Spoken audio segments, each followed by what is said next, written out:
Hello and welcome to the Boro Breakdown podcast, another lowdown show, and this time it's on Boro's new centre forward, Emmanuel Latte Lath. Emmanuel signed on Tuesday on a 4-year deal from Atalanta for a fee of supposedly around €5 million.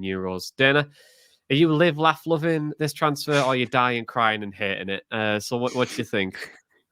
You know what? I'm actually quite intrigued. He is someone that is coming off a really good season with St. Gallen, scoring 14 goals in the league. If people like non-penalty goals, then Latte Lath ranks second in the league for goals scored.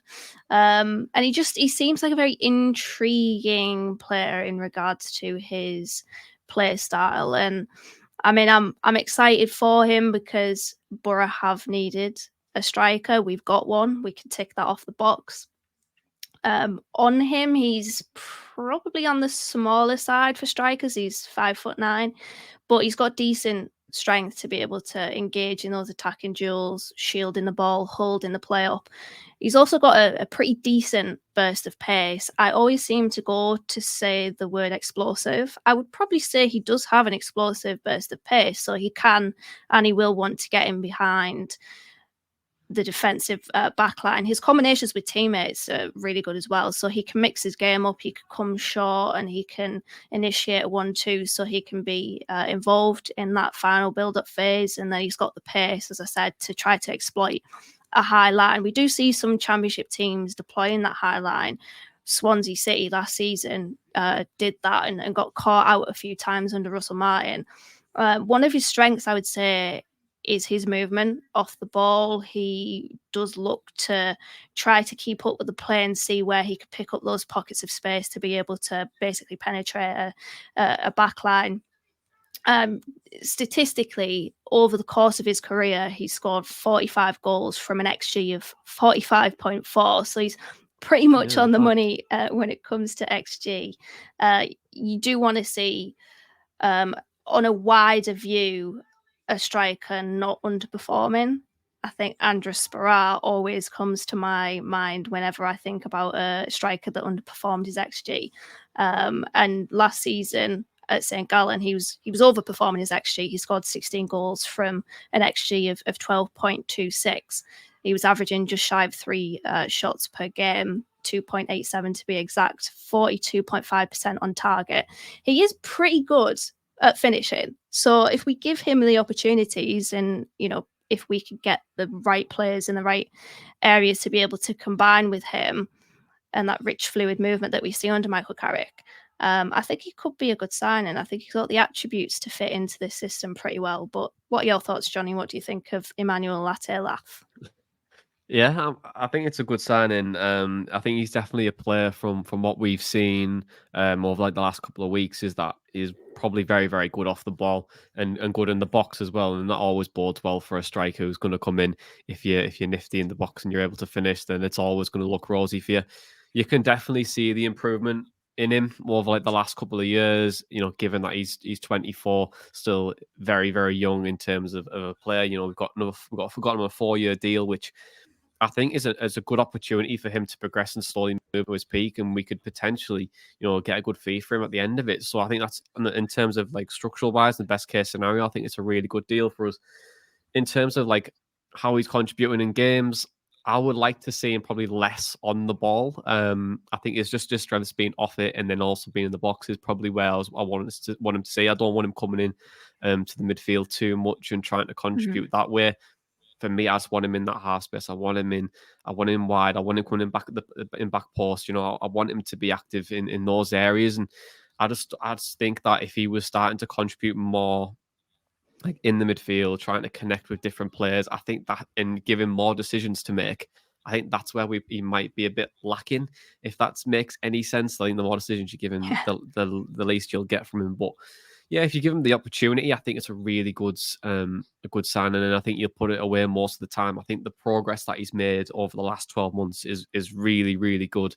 And you could be signing him at a very, very good time. Do you know what I mean? When a player's in that run of form, he's starting to find his feet. He's starting to find who he is as a player and identify his biggest strengths. At the age of 24, you're probably able to start to find that. I think that if we were able to get him in the right positions, get the right team or the team around him to create the opportunities like we did with Chuba last year, I think it could come good. I do. And is it something I'm very, very excited about this signing? I'm not hugely excited, but I'm very excited to be proved wrong. And I Yeah. think that is, and that's probably that's what I'll hope to see. We don't really have a good history of strikers apart from Chuba last year, so No. I was going to say it's probably better let's to lean see. on the skeptical side with strikers from a Middlesbrough persuasion, isn't it? Because we see a lot of them, they look good on the clips, but when it comes to actually embedding them into the team, we probably don't give them the best platform to, like the service, for example. But I have confidence that if we have a player that is at least in terms of on the eye test, he looks good in his movement, in his pace, for example, in his finishing, that we can probably give him the right base there to be able to be successful. But God, there's so many things, so many factors that make or break a striker at a football club, don't there? But yeah, Mm. I definitely get your feelings there. Yeah, it's confidence and opportunities, isn't it? I think he's coming in though at a time where I do feel sorry for him a little bit because you've had Cameron Archer, who was contributing to so many goals in one half of the season. You've got Mm. Chuba Akpom, who obviously didn't really play as a main centre forward, but 29 goals all season. This is possibly the worst time for anyone to follow Yeah. those two, and he's going to come into that and the expectation on him is going to be huge, given that Morgan Rogers hasn't really hit the ground running. And I appreciate he's not in the right position at the moment, but we need a goal scorer. We haven't scored yet, which is quite funny. But yeah, the expectations on him are going to be massive. And is he going to get the time? History tells us he's probably not going to get it. If he has one or two bad games in the first couple, him adapting to the English game as well. It's going to be interesting to see how he copes. But how do you think he does stack up, Dana, from the strikers of last year? Do you think he's in terms of comparisons? He looked fairly similar statistically, right? Well, to be honest, I've seen quite a few comparisons to Cameron Archer, and it goes back to what you were saying there. Picking up the mantle from him is going to be very, very difficult. I do think that we should lower our expectations because Cameron Archer, specifically at this level as well, is a fantastic, fantastic signing and essentially the final push towards Boro's playoff push. Great wording. Um, but yeah, I think I can see that because very similar statures, very similar in that they are on the smaller side of strikers, but very bullish, very good strength. Latte Lath has a really good ability to be able to pin a centre half and spin beyond them or to hold up the ball pretty well. And I know you said that you don't really want to see him in the build up, but I have confidence that, or certainly a decent amount of confidence that if he is in that final build up phase, that he can do a decent job at that. So they are both or have both had pretty clinical seasons last season. Cameron Archer, I mean, 11 goals in the space of what felt like about 5 minutes is crazy. I know that I have put the two of them in the same breath there, but yeah, we should treat them like they're two different players because they are. Start with a low expectation of Latte Lath, and hopefully he can take us on a bit of a journey. And like I said, he does have the very base attributes to be successful in this system. We just need to give him the service. With Lucas Engel coming in and how direct he is, how pacey he is, so Latte Lath, Engel, two pacey additions. We do have speed in this team. We probably need a little bit more in terms of speed of thought from what we've seen in the opening few games. But with Engel coming in, there's that service there. So it Mm. really is all about the players around Latte Lath. Can they bring his game up? And Carrick will have a big say in that as well because he has elevated players' games already. He could do the same with Latte Lath. Yeah, and I think Carrick will bring the best out of him as well. But I think there's a burning thought in my mind, and it's how many strikers do you reckon we'll bring in this window? Because obviously, like last the first one we've brought in, Tuba's gone, Archer's gone. To them, really, I think what was it, 40 goals they got together? Obviously in total. So yeah, 29 and 11. Yeah, that's right. Yeah. So Mm, I hope that's right. Yeah, yeah, it quick is. maths. Yeah, quick maths. Don't ask me about maths. But yeah, well, 40 goals we've lost from two players. I need another striker or two. So how many do you think we'll look to bring in the coming weeks? Because Josh Coburn was probably looking to go out on loan as well. So We are pretty short, right? We are. I mean, the fact that Latte Lath seems to have picked up the number 30 shirt based on his training jacket suggests that the number 9 shirt is vacant. And when the number 9 shirt is vacant, you would assume that there's somebody there that Boro want to take that. Even if Latte Lath had the number 9 shirt, though, I still think that we would bring someone else in. I do think it's going to be someone that's been a big performer in the championship last season. Listen, it could be Archer. There's like a 2% chance that it's Cameron Archer. And whilst there is a chance, I'm going to cling on to that hope.